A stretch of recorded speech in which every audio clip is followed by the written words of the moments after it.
this magnetic pole, and then you have the masculine influence that the father has.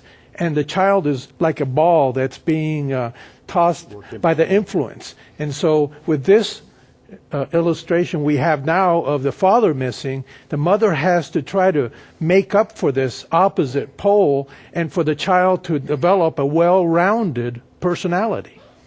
I think as much as women would like to think that they have all of that ability to make up the difference, it's not always there in their makeup, is it? No, it is not. And boys need the love and attention from their dads. Boys need to have dads play with them. Girls do too, for that matter. Boys need to have somebody they can look to and identify with. And they find that men, fathers, tend to play with their children more than the mothers do. The mothers are the natural caregivers, but the men tend to play with them more and give them that sense of fun and identification with their dads in that particular way. There's a scripture in the book of Ephesians, chapter 6 and verse 4, that says to fathers, it says, "Do not provoke your children to wrath, but bring them up in the training and admonition of the Lord." Mario, very quickly here, I'll toss this to you. How do we apply this in the father's role of the development of a child? It's interesting that verse mentions in other versions that they should rear their children with a tender care. The way the child is reared shouldn't be in a harsh and humiliating manner. So this idea that the Bible just has this instruction to beat the child every time he does something wrong, right? That isn't. It says there to rear your child with tenderness. And at the same time, provide them guidelines, rules for them to be able to know where the borders are in their lives. That's very important in getting ready to be a father and understanding exactly what it takes to provide that missing dimension, which is what we are offering today, this booklet, Marriage and Family, The Missing Dimension. We have a message about that. You can order this online at beyondtoday.tv. When we come back, we'll discuss some basic keys to a father's role in child rearing. Watch this message. We'll be right back. Happy children and successful marriages really exist for people who know how to build families through the practices you can discover. Know the secrets of what to do at each season of your child's development and the quality and quantity of time it takes to have a marriage blessed for a lifetime. Call 1-888-886-8632 or go to beyondtoday.tv for your free copy of Marriage and Family, The Missing Dimension.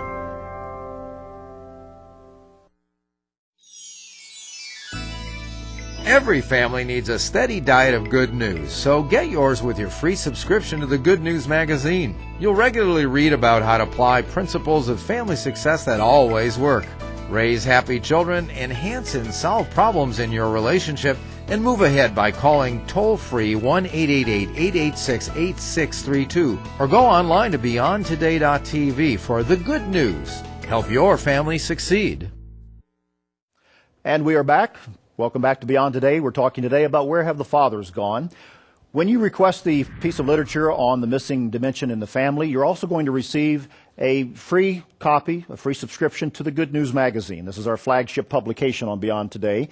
This latest issue happens to have a cover story entitled, "Where Have All the Fathers Gone?" written by one of our guests on the program today, Mr. Mario Segli. And he goes into a great deal more detail on the subject of effective fathering in these articles, along with some interviews with other experts on the subject. It's an issue you'll not want to miss. There are many other articles on Christian living, doctrine, and Bible teaching and instruction you'll find regularly in the Good News magazine. It is a very important publication to you. Mario, you have raised 4 daughters. One of your biggest qualifications to be on our program here today. What have they taught you about child rearing? They have taught me, first of all, the awesome responsibility I have for their ultimate future, because I realized how much influence. It's not only genetic, but also the atmosphere they would grow up in, the stimulation, the encouragement. So that is what they taught me, that I could not be a passive father. I had to be an active father. I had to be there for them and in a long-term relationship with them, that they are not going to leave this relationship when they become adults, but that I will always be a father to them, and that I will be actively involved to see that they succeed in their families in their careers until it's my turn to finish being on this earth. I had a very wise man tell me one time that you never stop raising your children. That's exactly what you've said in other words. Gary, you've raised 2 daughters. What have they taught you about childhood? Well, our daughters have taught me the need for a father to be with their children. Our daughters love to be with us. They love to spend time with us. They wanted us to be around. They wanted us to be with them. They wanted us to go with them. They wanted us to show them how to do certain things. I remember also learning how to treat our children differently. Our first daughter was born, Jan, and when she was born into the world, she loved to be held. She loved to be read to. She loved to be cuddled. Well, I thought, well, when my second daughter is born, she's going to want the very same thing. So when our second daughter was born, I'm going to hold you on my lap. Well, she didn't like to stay very long. She'd sit for a little while and go. Well, I learned from that the children are different, and we have to give each child what they need. They are different, each one. Raised in the same family, but can be completely different. You know, there's another scripture from the book of Malachi. We referred to one earlier, but it makes a wonderful point about fatherhood. It's Malachi chapter 4 and verse 6. And it says, He, speaking of God, will turn the hearts of the fathers to the children and the hearts of the children to their fathers, lest I come and strike the earth with a curse. We obviously see here God's concern for preserving families. And it's interesting that it says here first that it will turn the hearts of the fathers to the children. How can the hearts of fathers be turned to their children, Gary?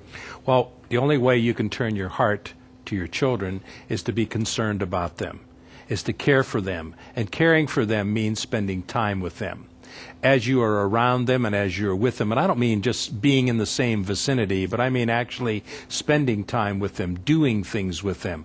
A child who can feel comfortable to come to their father when they have a little broken toy will also feel comfortable to come to their father when they have a much more serious crisis in the future. So it takes time and it takes example, parent, father being there with his children. If you're not there for the small things, then they're not going to come to you for the big things. You're that right. Really count.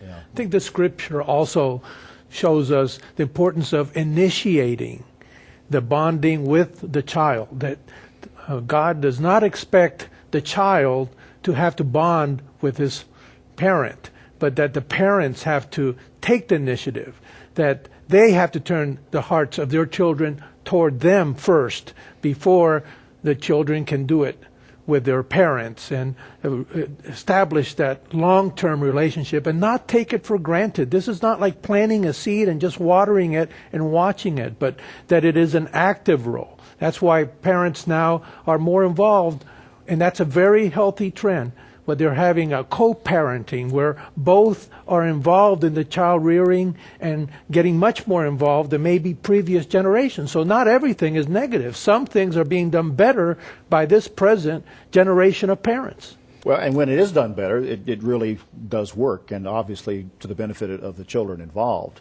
You know, there's another segment that we really haven't yet talked about, and that is single parents, especially single mothers who by circumstances beyond their control are raising children, sometimes boys, by themselves without the benefit of a male figure there.